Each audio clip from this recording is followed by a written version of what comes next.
Are you building a home in the Philippines? You need to know about electrical systems and power solutions. Local building standards can be inconsistent, so let's simplify the key issues. First, the electrical supply varies significantly across regions. In Europe and the USA, the power supply is stable. In the Philippines, however, fluctuations are common, especially affecting cooling systems like AC units and refrigerators. This instability demands attention. When you get power connected, consider installing your own transformer. This can help stabilize your supply. You should also invest in voltage stabilizers and UPS systems. These systems protect sensitive electronics and provide uninterrupted power during outages. Generators are essential for consistent power. When shopping for one, assess your household's electrical needs. Identify essential appliances that require backup power. Be cautious about low-cost generators.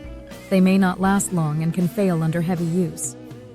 A good generator should operate automatically and withstand extended power outages. Diesel is the typical fuel used, but consider LPG for efficiency, especially if you also use it for cooking. Let's talk about solar power systems. They can be beneficial, especially if you live far from mains electricity. However, be aware that if the grid goes down, most solar systems won't function unless specifically designed to do so. There are upfront costs, including battery replacements.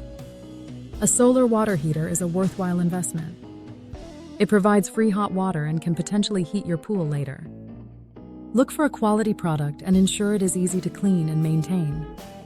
Avoid common mistakes when running power cables. Burying them in concrete can lead to costly repairs. Ensure cables are appropriately sized for the current they will carry. Mismanaged wiring can cause serious hazards, including fire risks. In conclusion, take the time to research your options for renewable energy systems.